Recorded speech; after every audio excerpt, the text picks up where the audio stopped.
Hello and welcome to Worlds Together, the RPG opinion show. Tonight, we're going to be talking about RPG life hacks for DMs and players. But first, seeing as it's Beer Wednesday,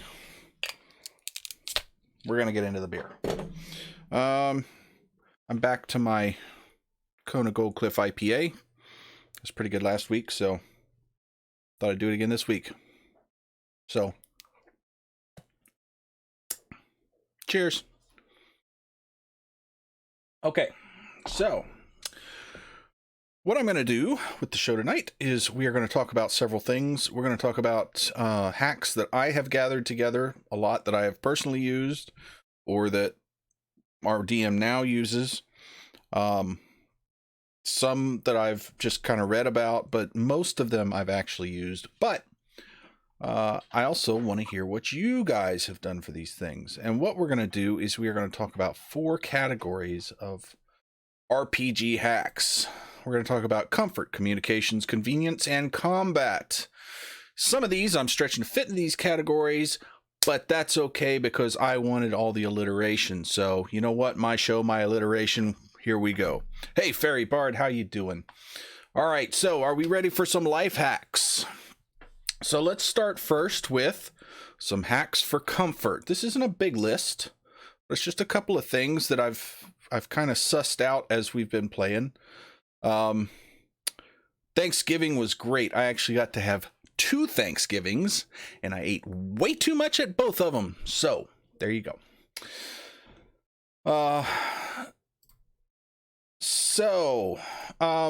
We are going to look at comfort. So here's a few little things for comfort. Now, these aren't all necessarily hacks. They're not all clever, but they are things that are good to think about, and a lot of times people don't. Yeah, I mean, isn't that... I think the motto of Thanksgiving for Americans is don't eat until you're full, eat until you hate yourself, right? So, water. I mean, have some water or something to drink. I've got a beer, but honestly, water is a good thing to have, especially for DMs. I mean, DMs, a lot of talking. So, it's good to have some water there. Bottled water is the easiest thing to do. If you have closed top bottles at your table, you're going to stand much less risk of making a huge mess. So, closed top bottles are the best way to go, in my opinion, but hey, you do you, right? Chairs. You're going to be sitting down for several hours, and yes, you'll get up and take some stretch breaks and stuff, but still, comfortable chairs is pretty important. So, old crappy folding chairs, probably get away with that if you've got a really young crowd, but if you've got my old butt sitting in your DM in your game, you better have a comfy chair or I ain't gonna last very long because old. So if the chair is old and the players are old, you might have some problems. So think about those things. Good lighting. If you can't read well, there's a lot of reading in this game. I know there's a lot of talking in this game, but there's also a lot of reading in RPGs. If you can't read well, you're going to start getting headaches after a few hours. Most people do anyway. So, I mean, we talked last time about setting the mood and doing mood lighting and stuff. That's fine. Just make sure that it's good enough to read. You don't want it so dark that you have problems reading and people start getting headaches, because then you start getting moody people and you start the session gets cut short because everybody's grumpy and things are not fun all the way around. So make sure you got good lighting and butt pillows. Oh my Lord. We've got some... Oh, I didn't bring one over here. Do I have one in easy reach? I don't have one in easy reach. Anyway, butt pillows. We got these pillows for your butt, and I'm not talking about like hemorrhoid pillows, not the donuts, right? I'm talking about things that are shaped for your tush and your legs, and you put them under there, and they're like memory foam things, and you could sit on them, and they're really good at helping with especially people like me who have lower back issues. They do a lot to relieve a lot of the pressure on the bottom of your spine and make it so that we can sit there for much longer and feel a lot better about, well, just life in general, you know? So a good butt pillow goes a long way. Don't forget the butt pillows. Now, here's something that a lot of people don't think about unless they're broadcasting or streaming: background music. And I put this in the comfort section because background music, soft background music, actually has been shown to, there are a lot of studies that show that it makes people more relaxed and comfortable just having background music. I've put together a playlist, which I'll put a link up for in a little bit, so you guys can go check out the playlist. It's just 3 videos, but it's like 6 hours of kind of fantasy music to put on in the background, and I use that for just putting on when I don't have a producer around or I don't have somebody to run sound and we're not actually streaming. I'll just put that on in the background kind of low, because it just kind of mellows people out and lets them kind of relax and have fun. So it is kind of a comfort thing. And it's amazing how much of that stuff you can find. Like I said, it took me about, 20 minutes to find the things and put together this playlist that I could actually use on streams, because it's all Creative Commons music. They've released it as Creative Commons, and it's 6 hours of stuff. So, just saying. So that's about it for the comfort. And I think that's going to be one of the shortest sections we're going to talk about tonight. So now let's get into communications. So some communications hacks, some things to help information be passed between the DM and the players, and the game and the players, and stuff like that is kind of what we're talking about here. So, and keep in mind that some of these hacks could fit in multiples of these categories, but I had to, pick and choose. So, index cards and whiteboards. I'm going to tell you, if you're a DM and you're not constantly carrying around a pack of index cards with you, bad DM. Bad DM. These things are your best friends. I don't care if you use a laptop and you're completely digital. If you don't have a pack of index cards, you're hurting. Bad DM. Get those. Because those can be used to pass notes. They can be used to jot things down. It's much more convenient to write things down on this little 3x5 index card than it is an 8.5x10 or A4 size piece of paper. It's much less of a mess. Plus, they have many, many other uses, and we'll get into some of those. But those are a good way to write things down and pass individual notes to players.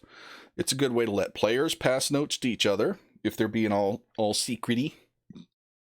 Whiteboards, especially if you get the little ones, they make little whiteboards, like handheld whiteboards that you can put on your fridge and stuff like that. But if you get these little handheld ones, so that you can, make a little quickie map to show the players, because picture's worth 1,000 words, right? So if you can just draw where things are, it's much easier to convey that information and faster than if you try to explain it.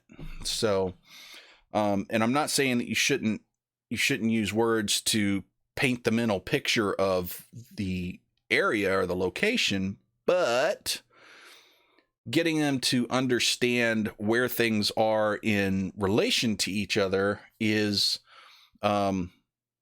easy. Yeah, Fairy Bard, you're absolutely right. Keeping track of initiative on those is something that's really good too. And we'll be talking about initiative in a little while, because that's a big one. Initiative has quite a few hacks that we can use. But whiteboards are good for all kinds of communication things. Now, if you're doing maps, battle mats, most people are familiar with battle mats, but have you ever seen that wrapping paper that has the lines on the inside, like the grid on the inside? Guess how big the squares are on those grids? I'll give you half a second to guess. That's right, chat. They're 1-inch squares. So guess what you can do with that? You can make battle mats, temporary battle mats, like one-off little battle mats, so you can just pop it out there. You cut yourself up little squares of that stuff, Um, and honestly, the best place that I've found that 1-inch square backed wrapping paper is the dollar store. I can get whole rolls of that stuff for $1. I would never use it to wrap presents because they use cheap, thin paper that rips if you look at it funny. But oh my God, for $1, I can get like 3 million feet of this stuff. So there you go. You cut out some of these things and you've got just battle mats you can put out all day long for next to nothing. Right. Yeah, the graph paper tablets. Also, if I want to have something that's bigger than 8.5 by 11 to set out on the table, I could do that fairly easily.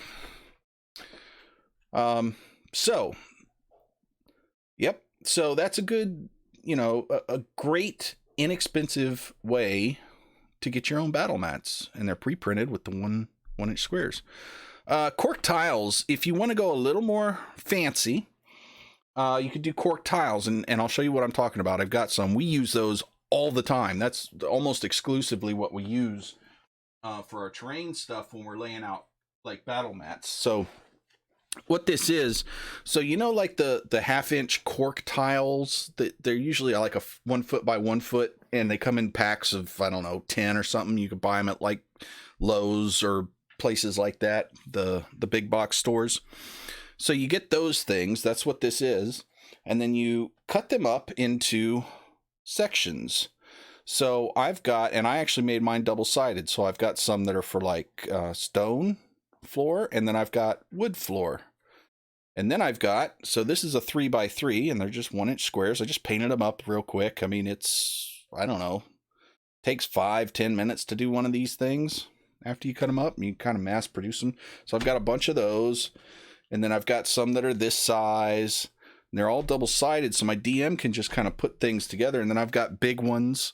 So, and then some like half blocks. So, he can put those together pretty quick for laying out maps. And they look a little bit better than hand-drawn stuff, I think.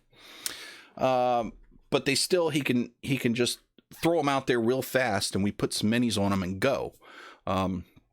It's actually faster to do that than to draw things on a battle mat. And it's not expensive. It's not difficult to do.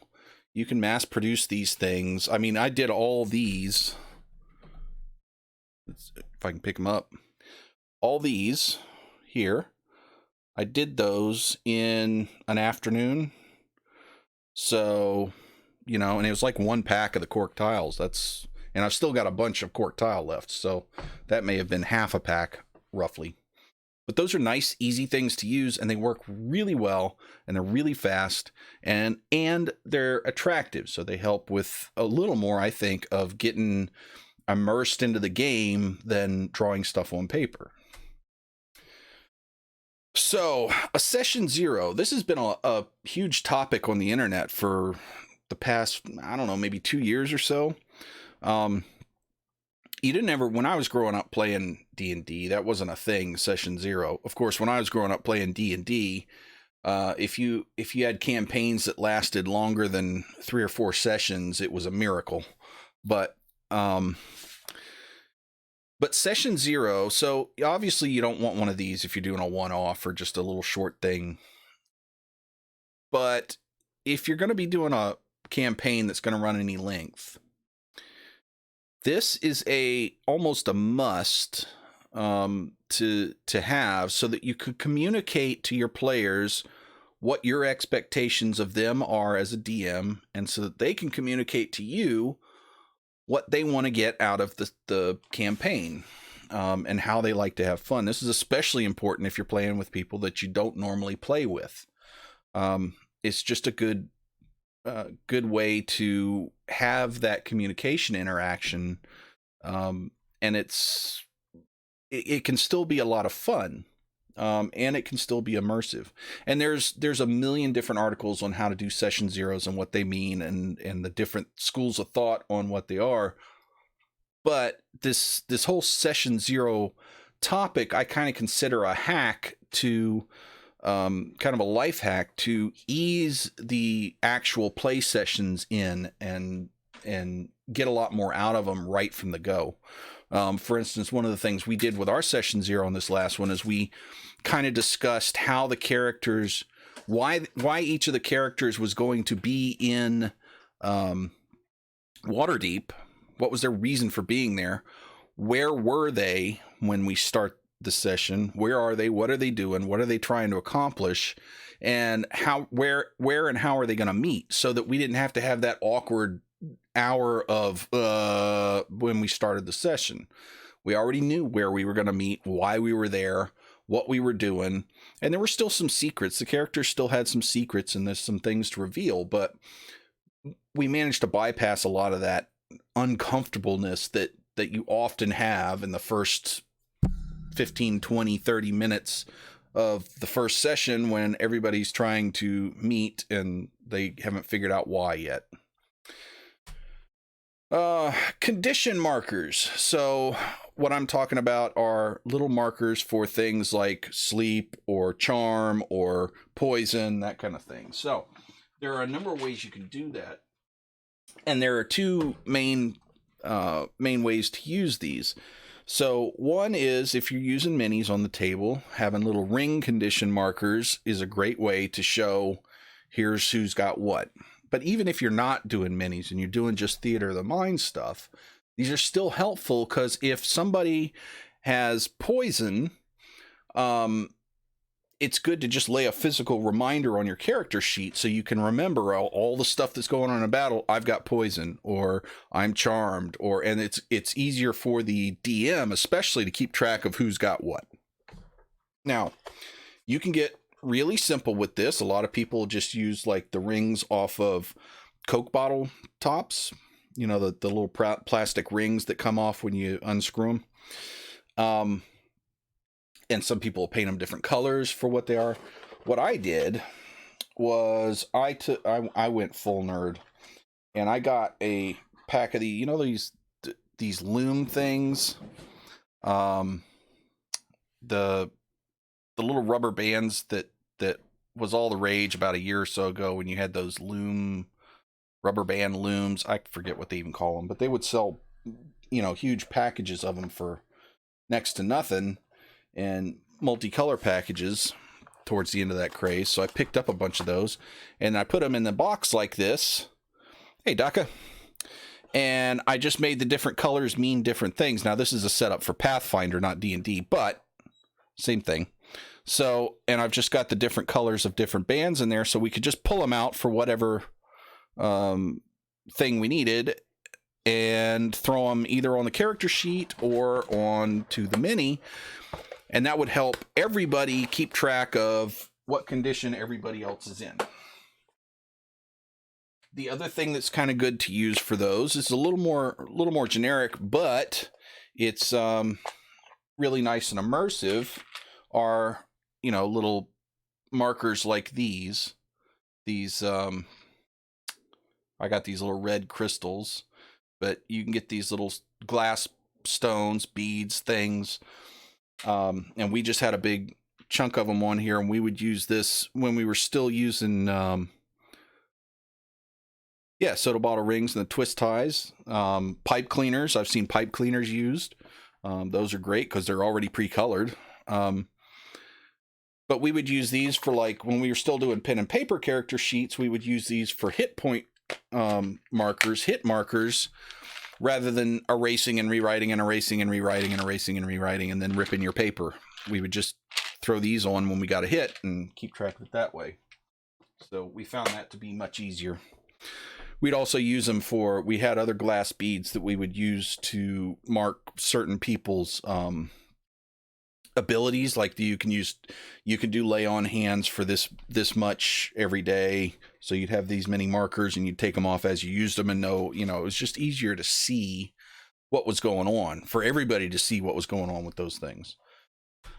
Another good thing for communication, and a little hack that makes life easier for the DM and more fun for the players, in my opinion, is to ask players to finish a description for you. So rather than the DM having to describe everything and the players sometimes kind of glazing over because they're not really saying much, is you could say, well, Grog goes around the corner and walks into this decrepit shack, and he sees what? Grog, what do you see? And let Grog, tell you what he sees.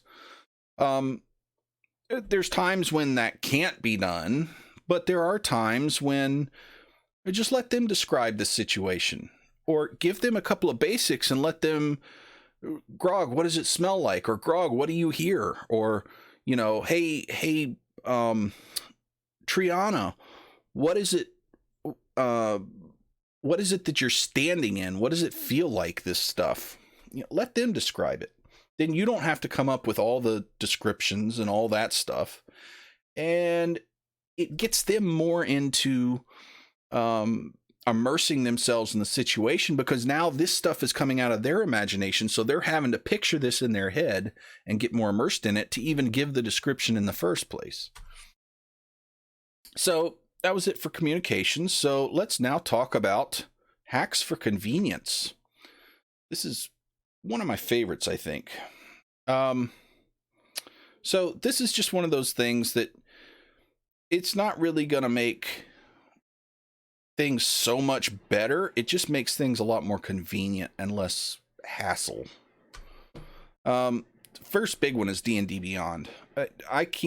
We were doing just the paper character sheets, and I have nothing against those. That's what I grew up doing. There's something about pencil to paper.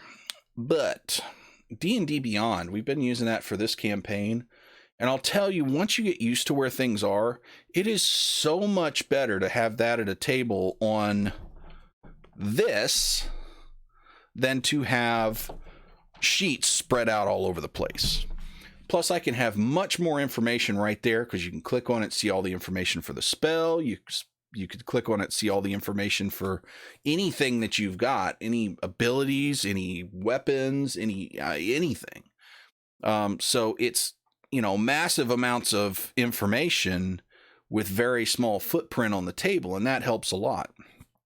So for convenience, I can't think of anything better than D&D Beyond for D&D. Other RPGs have similar things, but honestly, the D&D Beyond, they've done such a good job with that I can't really imagine seeing anything better than that, honestly. Spell cards. Oh my lord, spell cards. If you're not using D&D Beyond, all right, so D&D Beyond takes care of a lot of stuff, but spell cards are like a godsend for any casters at the table, because you can easily physically put out the spells that you're going to know for the day, right? Especially clerics and paladins and stuff that have the divine spell where they actually know all of them. They're just granted knowledge of these or these are the prepared one. I don't play magic users. I play the beat up guys. But anyway, the point is, it's much easier to keep track in your head of things that have a physical representation in front of you. It also helps to kind of get you immersed in it, because that's your spell book. Here it is. So I'm looking through my spell book. I'm pulling these things out. I'm memorizing these. And it's probably, for most players, it's going to be the same few spells every time, unless you're going into a special situation. But especially for newer players, or for players that have new characters, that really helps keep all that stuff in line and keeps you from forgetting what the saves are for that spell, what the duration is. You have it all right there from you. So spell cards are fantastic hack for people to have convenient access to all that information. Tarot cards are actually really good for a number of things. You can get thousands of different styles of tarot cards and sizes. Normally they're pretty big, so they're easy to see. They're really good for not only representing different, like, deck of many things and stuff like that. Lots of people use them for that, but for doing things like I need an idea for a plot hook. So let me lay out a couple of tarot cards and kind of tell the story based on the pictures, right? So I just need this yeah, the cards for spells, and there's several websites where you can just go build your spell book and then print out the spell cards, and you can get several per sheet. So they come out and you just cut them out, and they're like little index card sized write-ups on the spell. But you know, tarot cards too, they're convenient, they're small, and you can use them for all kinds of things, but they're really good at helping you tell a quick story, a quick little, here's something that happened, or here's an encounter. You lay out 3 tarot cards and the pictures tell you some stuff, right? So they're really good at that. Now, I don't believe in like tarot readings and stuff, but the cards themselves are usually gorgeous. So they're actually a really good investment, because they can do a lot of stuff for you. The DM has got to have a player cheat sheet. Hanging on the back of the DM board, you need to have stat blocks for each of your players, right? A, helps you remember names so that you can, especially when you're just getting started with the campaign, you can call the characters by name, not the players, the character name. B, you can know if you've got a roll for something, you don't have to constantly ask them, okay, what's your dex modifier? Okay, what's your save versus this? Because that gives them too much information sometimes. Sometimes you just want to see, okay, I do a roll and I do a check on them against their whatever, and I know what it is, so I don't have to ask them. And if I fail it, they don't know anything was happening. But if I succeed, then blam, they get, smacked out of left field with this thing. So have stat blocks or some kind of player cheat sheet that behind your DM screen. That's one of the best hacks a DM can do, to keep themselves straight on what's going on with the players.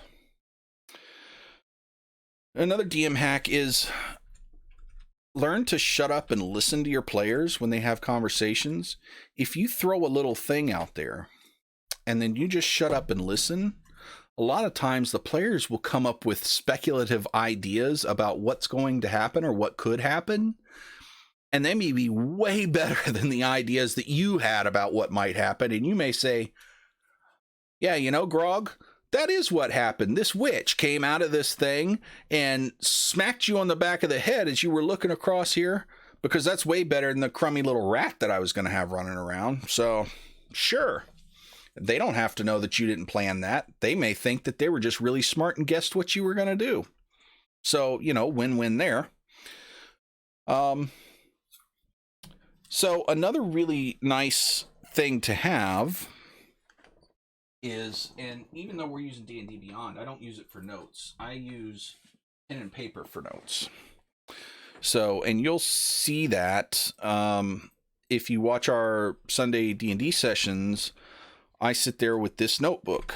So this notebook is actually a multi-paper type notebook. I bought it off of Amazon for $7.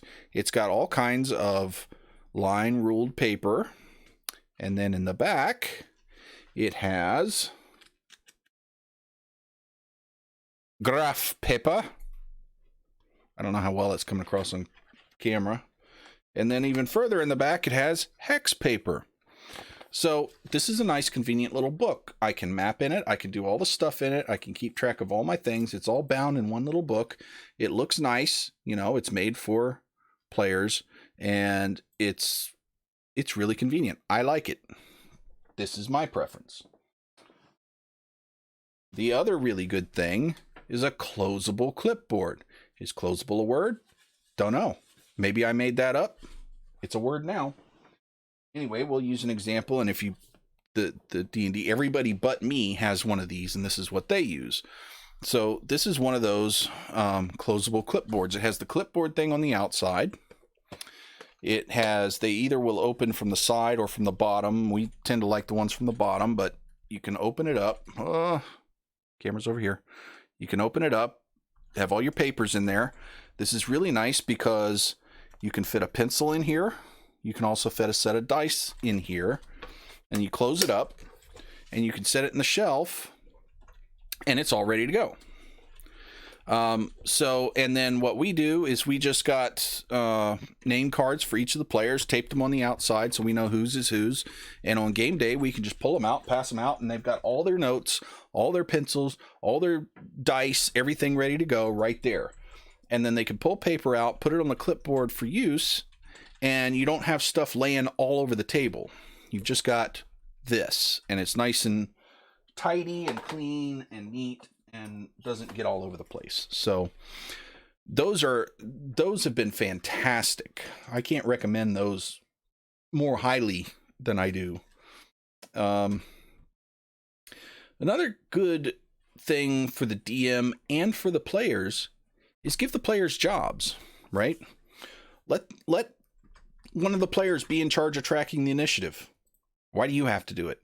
Let one of the players be the treasurer, so that every time they're looting bodies or getting treasure or something, they can just write it down, and then that way you don't have to spend 15 minutes saying, with the players going, okay, I get 3.5 gold and 2 silver, and you get that sword, and you get, it's okay, I'm just going to lump it all into the treasury here, and when we go back to town, we'll dig through it, right? Give a player the job of the cartographer. Let them map the stuff that you're telling. You don't have to map all this stuff and remember all this stuff. You're telling them how to get there. Let them map it, because that's better for them anyway. Then they're mapping it the way they understand it, right? So let the players have jobs that'll take some of the load off of you as a DM, and also it gives the players more investment in the story, because it's not just, hey, I'm the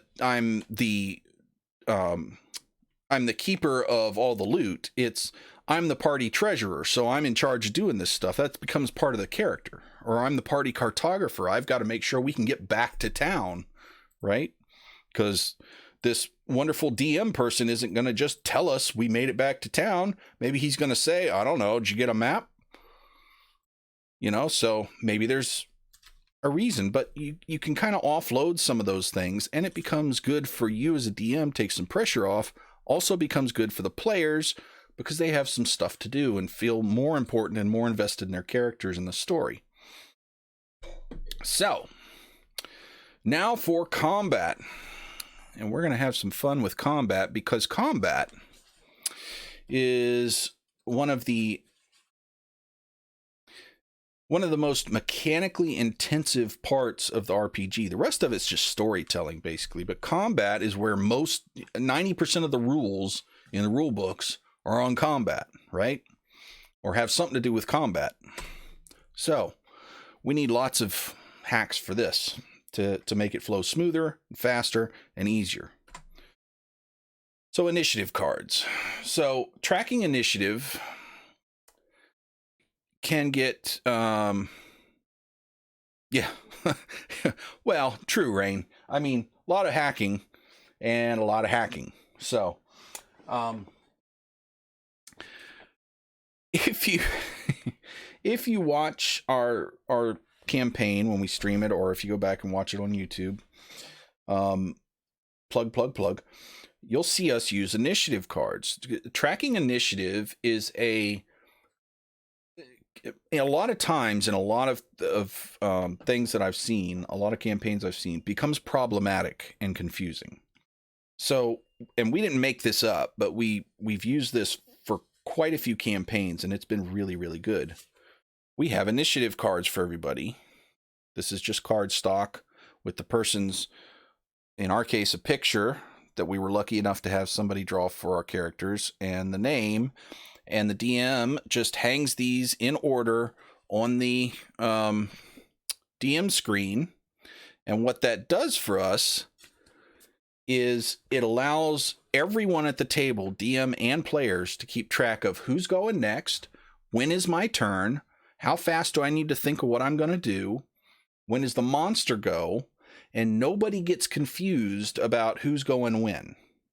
And in fact, it takes a lot of load off the DM, because we've actually helped him a few times say, no, well, it's Cadrin's turn now. You missed her. Oh, yeah, I did. Right? So it's not just the DM trying to jot all this stuff down, and you don't actually have to get all the specific numbers. You just have to ask the numbers for each player once, and well, it's higher than that, lower that, so here it goes, right? So it comes out pretty quick, and then it keeps things organized from there in both the players and the DM's mind.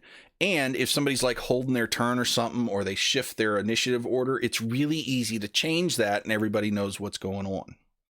So those are fantastic. Now, if you don't have nice pictures like this, and you don't want to go to the trouble of doing all this weird nerdy crap that I did, that's fine. Or if you're doing a one-off or something like that, that's where these things come in. Because watch. Oh, take an index card. Take a pen.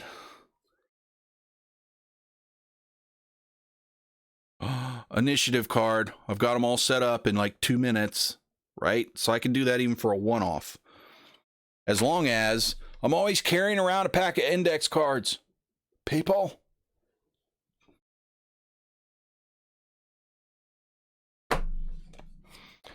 So, I can't stress how much that has helped with speeding up combat, because everybody knows when their turn's coming up. He's talking right now, I better be ready to go, because when he's done, it's my turn. I don't have to wait for the DM to tell me that. I know that. So that's made a huge difference in the speed of combat. Another thing that our DM doesn't do, because he likes to roll dice, and this isn't a thing he does, but I've done this in the past, and I've seen a lot of DMs do it, and that is, don't roll for monster initiative. It's just always 10 plus whatever the monster's dex mod is. That's their initiative. Make it easy, right? So that saves the DM a lot of time rolling. The reason our DM doesn't do it is we don't typically have... He generally will just roll once for all the monsters, unless there's some special, like boss monster involved and minions, then he'll do boss monster and minions. But generally, for especially low-level encounters, here's the initiative for the monsters, and all the monsters take their turn at the same time. Because again, that's a choice we made to kind of speed things up, especially for streaming, because we're streaming. So he doesn't really need to use this rule, because he just has to roll one d20 and be done with it. Random encounter generators. These are really, if you've got a tablet or a laptop at the table anyway, these are incredibly useful if you have to one-off an encounter that you haven't pre-prepped. And some DMs won't do that. They'll pre-prep all their encounters, or they'll pre-write a bunch of random encounters and pick from those. But there are some things we're going to talk about in a minute that makes this actually more useful than most people are used to. So there's a couple of examples that I've used before. They all have pros and cons. There are about 15 million of them, random encounter generators. These are two, Goblinist and Kobold Fight Club, that I think are good. They do the job. They each have some nice things, and they each have some things that I go, well, why don't they have this thing from the other guy? If they would, get together and write one thing out of both of them, it'd be like perfect. But they're both really good, and we'll take a look at those here in a minute. But they just basically, you say, here's how many players I have of these levels, and I want an easy fight, a medium fight, a hard fight, a deadly fight, go, and it just pulls stuff out. So, first rule of Kobold's Fight Club. Yep. Don't talk about Kobold Fight Club. So anyway, we'll take a look at those and go through a couple of examples so you can see them. But in fact, let me do this real quick.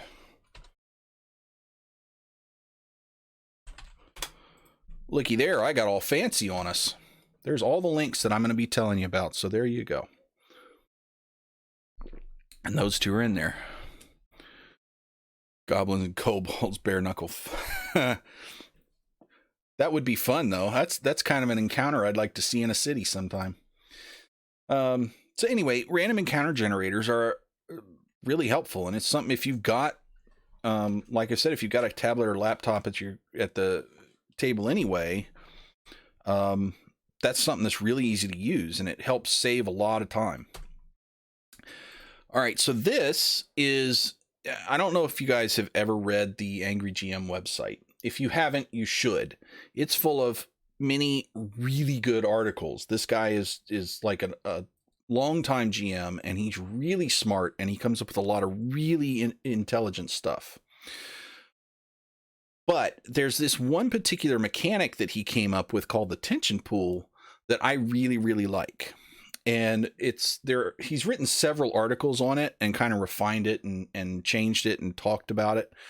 So I'm not going to go into great detail, but the general gist, and I've got the link there for, the tension pool. I've got a link there for it if you want to read one of the articles on it. The general gist of it is, if you have players that spend a lot of time saying, okay, we're in a dungeon, I'm going to move 1 foot and check for a secret door and roll and roll and roll and roll. I'm going to move another foot and check for a secret door and roll and roll and roll and roll.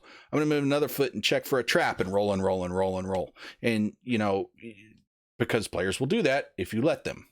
Well, this tension pool thing, what it does is it kind of makes them decide whether it's worth it or not to check for a secret door every foot. Or maybe they should only check for secret doors in certain places, because what you do with this is you have some D6s, he says 6, and a cup or something that's out there for the players to see. And every time somebody does one of these things, and it can either be time-based or it can be action-based, and he talks about the differences there. But every time somebody does this, you throw a die in the cup. And when they get to 6 die, you take it out and you roll it, and every one that shows up as a 1 means something bad happens. So it gets the players to kind of think about, and it builds real tension, because if I've got this clear cup here and they see there's 5 dice sitting in there, oh, should I check for a secret door here, or does it look like this is probably not, or should I check for a trap? There's probably not going to be a trap here. Am I going to waste the time? Because I could go to check for a trap, and then now I'm getting attacked by, a basilisk or something, and I don't really want to deal with that right now, and I'm not going to get experience for it, and it's just a random bad thing. And there's all kinds of bad things. It doesn't have to be just attacks, but I really like this idea because it builds actual tension, and it makes players think about, should I be doing this silly crap and dragging things on? These are real decisions I have to make. So if you haven't read that, I would highly recommend you do, if you're a DM, and think about instituting that in one of your sessions, especially, play with it on like a one-off or something where you can try it out and see how it works. But to me, I really, really like it. Here's another thing that I really like that builds tension. Had problems with my players. I know, right, Daka? Because that's specifically what it's meant to combat is, players saying, all right, I'm going to do I want to make a perception check to see if I see anything on the road as I'm walking through the city. Okay, I'm going to make another perception check. Okay, I'm going to make another. Come on. If there's something going on, I'll tell you. But if that's the way you want to play, we'll start throwing dice in the cup. And then there will be something on the road, let me tell you, and it won't be pretty. So yeah, it's a really good, I don't know, it just seemed like a really good thing. And it's one of the best mechanics I've seen come out for D&D, outside of the core rule books. I mean, honestly, in fact, it's better than a lot of the things I've seen in the core rule books, in my opinion. But another one that I like is this D4 rounds until something happens. So what this is, especially if you're getting into big combats, right? And you want to build some tension, and the players are kind of getting bored, or they're not staying on their toes, and you want to keep them on their toes and get them invested. If the players see the DM chuck a D4 outside the DM screen, they're going to start wondering, oh my God, what is he getting ready to do? What did you roll that for? Why'd you roll it? Don't worry about it. What's that? Don't worry about it. They'll catch on pretty quick that what that is the number of rounds they have until something happens. And after doing this a few times, what they're going to do is, oh crap, he just rolled a 1. We better figure out a real quick way to end this combat, or something bad's going to happen. So we need to start thinking outside the box and being creative here. So that's another good way to really build some tension. You know, drop a D4 outside your DM screen. Even if you don't have anything planned, players won't know that, right?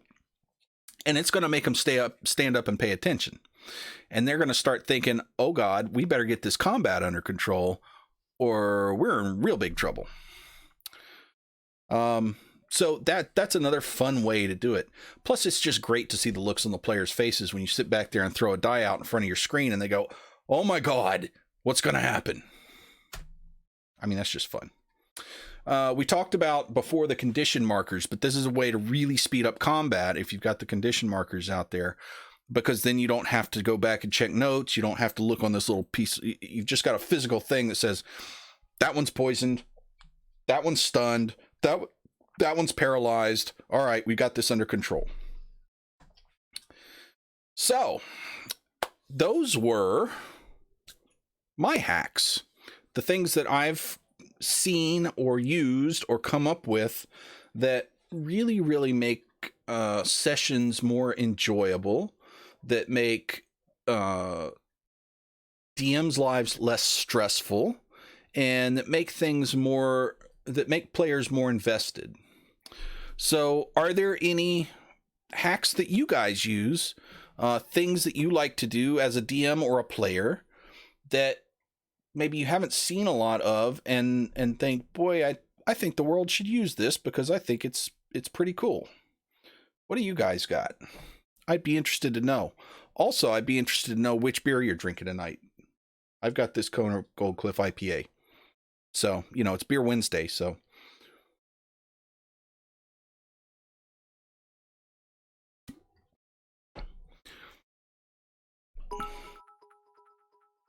Thanks, Taka. Appreciate that. Always like a cheer. Makes me feel good to get a pat on the back. So something else. Little cards. If your character gives a bonus to hand out to people. Like Bardic Inspiration. That's a good tip. Yeah. I hadn't thought. And we actually have a bard in our campaign right now. That would be good.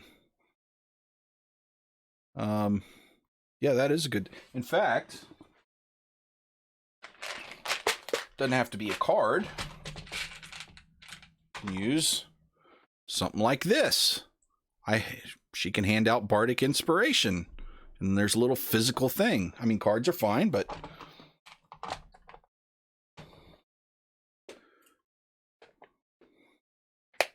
yeah, what the bonus die is. Something else that we started using that I'm really enjoying in this campaign is we have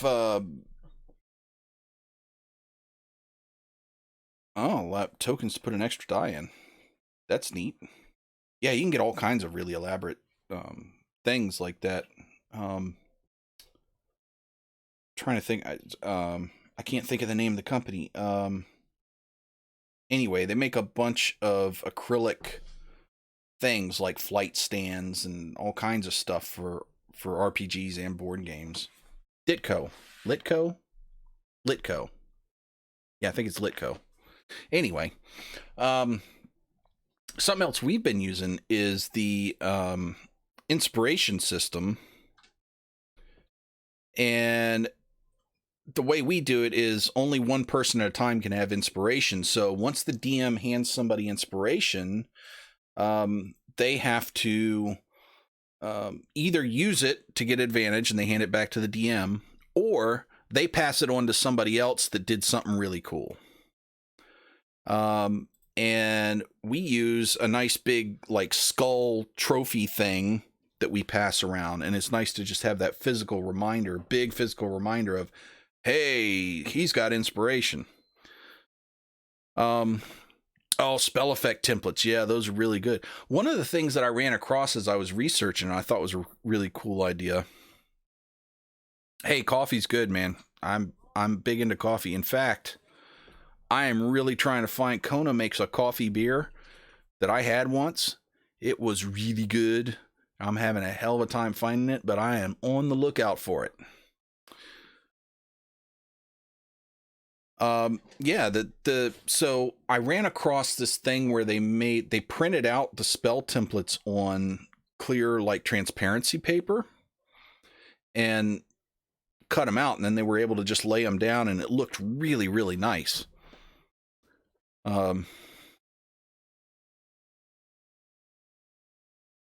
Yeah, Warhammer had a ton of templates, and I think the like if you're outside of D&D and you're playing like a Star Wars RPG or something like that, the Star Wars board games have a lot of templates for things like that. Coffee beer at Ren Fair. Oh, my Ren Fair didn't have anything that cool. Yeah, I had never had coffee beer before. I was thinking, nah, gross, but it's really good. In fact, that and the blueberry beer are my two favorites now. So how was your Ren Fair? Was it a good one? Did they have anything really cool there?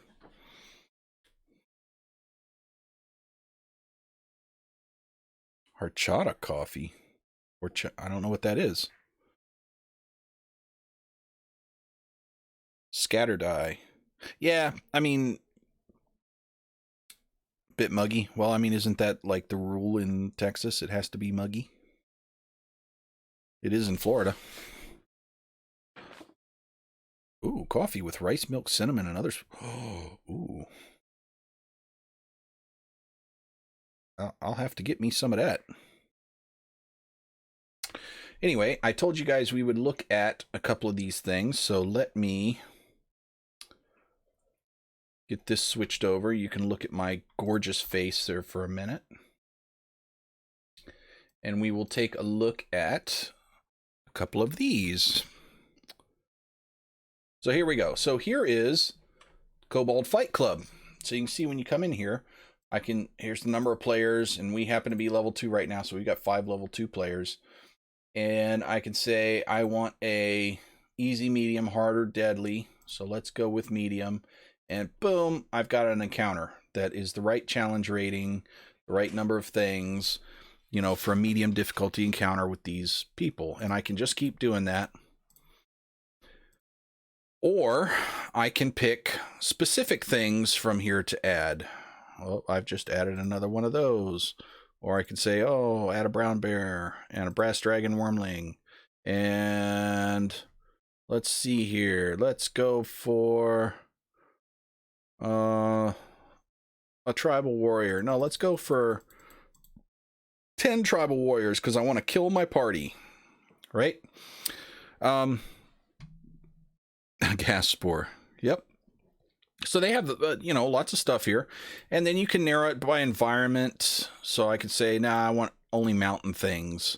Or I want ruins things. Boom. Ordinary, legendary.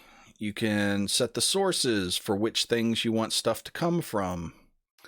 And you can set alignments. But, you know, and you can do all kinds of filters with this to get it to... I only want medium creatures. I want my minimum challenge rating to be 2. No,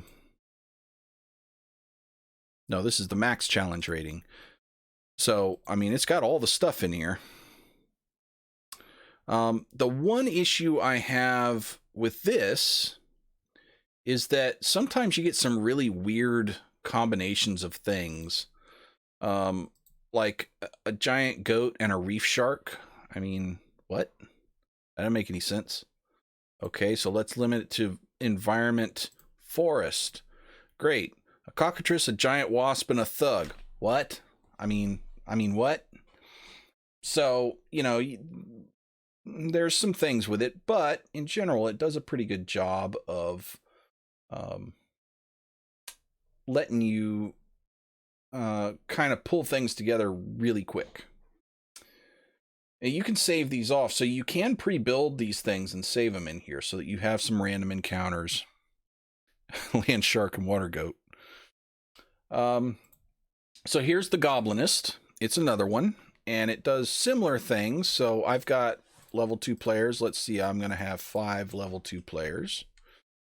I want a medium one from, let's say, the mountains.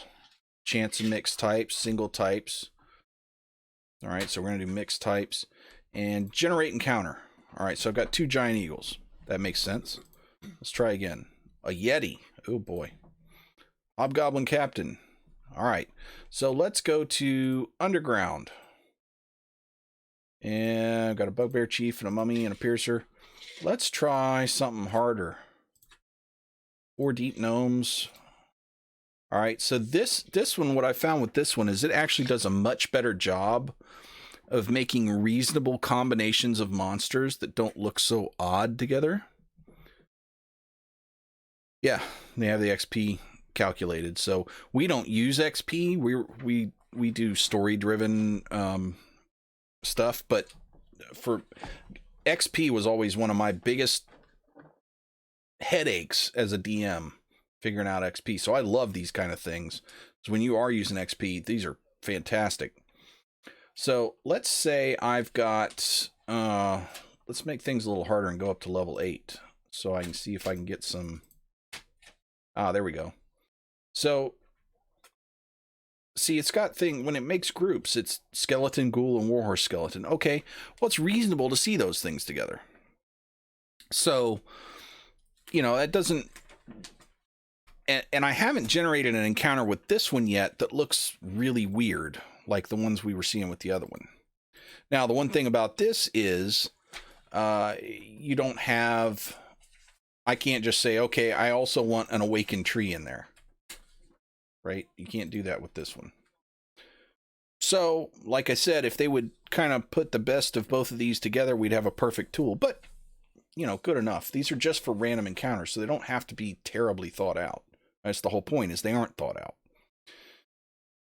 So, here's that article on one of his articles, and this is his website. I would highly, if you're going to DM at all, I would highly recommend reading through this website. He's got a lot of really good articles, and I've gotten a lot of really good ideas over the years from him. And then we're going to take a look at some of the background music. This is the stuff I actually use for a new series that I'll tell you about here in a second, because it's really related to this one. And I've put together a playlist of 3 different ones. So you've got almost 5 hours of music here that you can use. 2 of these I can actually use streaming, as long as I do their Creative Commons 0. So as long as I give attribution, and they say that in the thing, I can use these for streaming or YouTube or anything else for free. We have rights to that.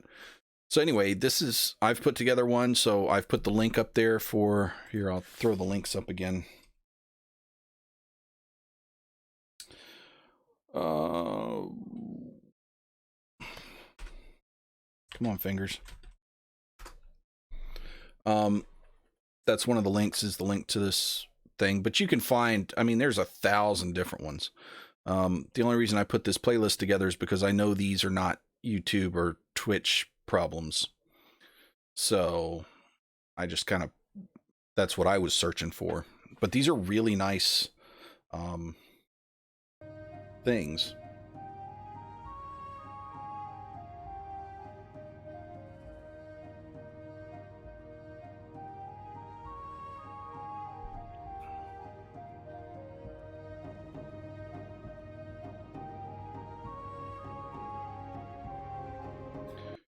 So I'll use that as background stuff, and he's got, you know, several different. This is a 2-hour video here. He's got several different compositions in here of different things.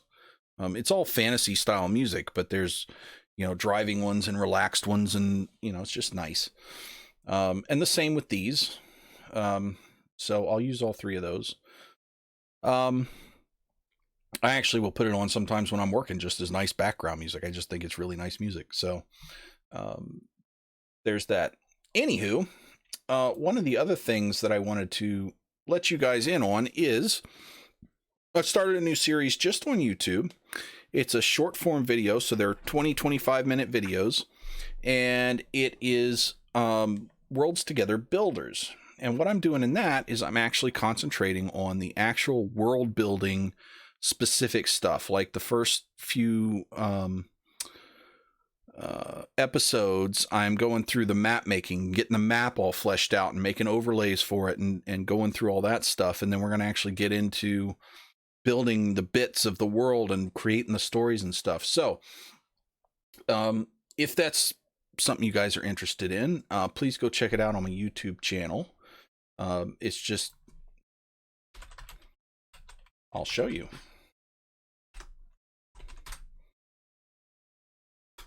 It's just Terrain Noob. Same old name. And then we've got the Worlds Together Live and the Worlds Together Builders. And a new episode just came out about an hour ago. Magic, while I was on here with you guys, I put an episode out. Isn't that fantastic? Anyway, this one has going to have a lot more stuff about the actual world building bits, and it's going to be shorter segments. Yeah, well, I figured, yeah, Daka, that's one of the reasons I wanted to do this is, I mean, I put all my stream stuff up on YouTube anyway, but I know there's a lot of people that can only handle 20 or 25 minutes. That's especially of me droning on. But you know, that's it. It's a much more digestible set, and I try to keep it really focused on, let's just do this one thing, then we'll do the next thing next episode. So I am still trying to kind of teach with it and get into the, here's why I'm thinking these things, here's why I'm doing these things, here's how I'm doing these things. But hopefully in small digestible chunks. And my plan is, and so far it's how it's been, I'm putting one out every weeknight. So I'm sitting down on Mondays, recording 5 25-minute episodes and putting one out every night. So look forward to that. I hope you guys will check that out and give it a like if you like it, so that I know I'm doing a good job. If you got any feedback for it, I always welcome feedback in any form. I'd love to know what you guys think, because really the reason I'm putting these up here is for you guys. So if you don't like them, doesn't do me any good to put them up. It's not for my benefit. So let me know what you like. And I hope that you enjoyed this show. I hope that this seemed to work better, moving this back to 8 o'clock. Is everybody good with that? Moving back to 8 o'clock? I think that's better, because that's when most of you guys are showing up anyways, around about 8 o'clock. So I figured that would be nicer for everybody. And doing about an hour or an hour and a half. That seemed to be good. So I think we're going to stick with that. So I thank you guys for being here. I thank you for participating in the conversation. If you enjoyed this and want to support the channel, the best way to do that is bring your friends. I really like to have people to talk to, and the more people, the better. The more ideas, the better, and we can all learn from each other. So tell your friends about it. If you don't have any friends, give us a like. We'll be your friends. And make sure you like, subscribe, and do that for not only Twitch, where you are right now, but also for all the other social media channels. Make sure you mash all the buttons and ding all the bells so you get all the notifications on YouTube, Facebook, Twitter, and Twitch. And until next time, build on.